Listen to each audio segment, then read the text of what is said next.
नमस्कार. श्री स्वामी समर्थ. मी सुमिता स्वागत करते तुमचं माझ्या नवीन ब्लॉगमध्ये.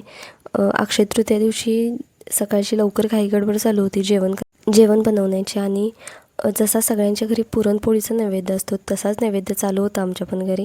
त्यामुळे तीच बनवायची गडबड चालू होती. मी इथं भात फोडणी घातलेला होता. दावतचा पुलाव राईस आणलेला होता मी परवा दिवशी डीमार्टमधून आणि तोच मी फोडणी घालत होते. कांदा वगैरे टाकून केला ना तर खूप छान होतो. तुम्ही एकदा नक्की ट्राय करा. तेलात सगळ्यात आधी तेल टाकायचं, त्यानंतर त्याच्यात जिरं मोहरी वगैरे टाकायची. तुम्ही तूपही टाकू शकता, पण माझ्याकडे अवेलेबल नव्हतं त्यामुळे मी तेलावरतीच काम भागवलं. जिरं मोहरी टाकून थोडासा तडतडल्यानंतर त्यात खडे मसाले थोडे टाकायचे आणि तमालपत्र वगैरे टाकून कांदा थोडासा टाकायचा, बारीक चिरून पण टाकू शकता किंवा लांबडा करून पण टाकू शकता. आणि त्यानंतर पुलावचा जो राईस असतो तो टाकायचा आणि गरम पाणी काढून एक छानशी शिट्टी द्यायची. 1-2 शिट्ट्यांमध्ये भात आरामात शिजतो आणि तो भात खरंच खूप छान लागतो. आणि त्यामध्ये थोडासा गोडा मसाला टाकायचा, गरम मसाला वगैरे नाही टाकायचा. पुलाव मसालासुद्धा नाही टाकला तरी चालेल, पण गोडा मसाला नक्की टाका, त्यामुळे चव खूप छान येते. आणि ही रेसिपी मला माझ्या मावशीनं शिकवलेली होती आणि ती खूप छान होते. मी नेहमी असाच भात करते आणि मी जेवण करेपर्यंत मम्मींनी ते छान अशी पूजा केलेली होती. आणि ही अक्षय तृतीयेची पूजेची मांडणी होती.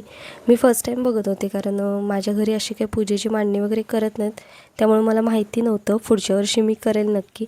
जेवण वगैरे आवरलं आणि गेलो अंबाबाईला प्रसाद घेऊन, नैवेद्य घेऊन. नैवेद्य पहिला अंबाबाईला द्यायचा असतो. घरचं नैवेद्य वगैरे काढून ठेवलेले होते, फक्त अंबाबाईला द्यायला जायचं होतं, कारण आम्हाला दोघांना जास्त करून जायला नाही भेटत त्यामुळे. आणि संध्याकाळी होतं एक बारसं आमच्या गल्लीतल्या माझी फ्रेंड आहे तिच्या मुलाचं, आणि बारशाचा कार्यक्रम खूप छान झाला. तिथे एक छान काकी आलेल्या होत्या, त्यांनी खूप छान गाणं सादर केलं. नवीनच होतं, काय समजलं नाही काय केलं, पण छान होतं, आवडलं सगळ्यांना. सगळ्यांनी खूप छान प्रतिसाद दिला त्या गाण्याला आणि त्या कार्यक्रमालासुद्धा. त्यांचा अभिनय, त्यांचं गाणं म्हणण्याची स्टाईल किंवा त्या गाण्यावरती त्यांच्या पूर्ण अभिनय खरंच खूप खूप खूप सुंदर होता आणि खूप छान वाटत होतं. वाईब्ससुद्धा खूप छान होत्या तिथं. जरासं लेट झालं, 7ची टायमिंग होती आणि खरंच खूप लेट झालं त्याच्यासाठी.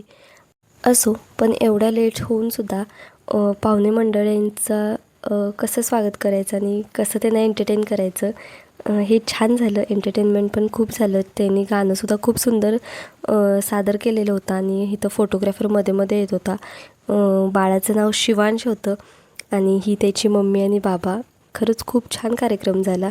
जेवणाचं काही फारसं शूट नाही घेता आलं आणि नेमकं मी शूट घेताना या काकी नेमक्यामध्ये आलेल्या होत्या, त्यामुळं जरासा मूड ऑफ झालेला होता.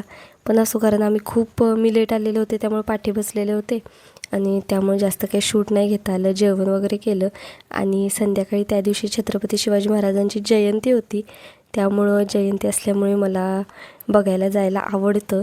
मी गणपतीची पण जाते मिरवणूक बघायला आणि मला महाराजांची पण जायला आवडतं. आम्ही अंबाबाईच्या मंदिराच्या अलीकडे होतो, थोडंसं जिथं पानवाली वगैरे बसतात तिथं, आणि तिथं खंडोबाचं चालू होतं. इतकी छान सगळीजणं नाचत होती ना, बापरे मस्त. आणि त्यामध्ये ही एक मुलगी होती जी बिनधास्त नाचत होती. तिला कुणाशी काही देणं घेणं नव्हतं. तिला कुणी उचलून घेतलेलं माहीत नाही, पण ती ज्या पद्धतीनं नाचत होती ना, ते बघून खरंच खूप छान वाटलं. खूप छान वाटलं तिला असं बिनधास्त नाचतेलं बघून, बरं वाटलं. आणि त्यानंतर आम्ही एक मस्तपैकी असं रबडी फालुदा एन्जॉय केला. चला, उद्या भेटू नेक्स्ट ब्लॉगमध्ये. तोपर्यंत व्हिडिओला लाईक, शेअर अँड सबस्क्राईब.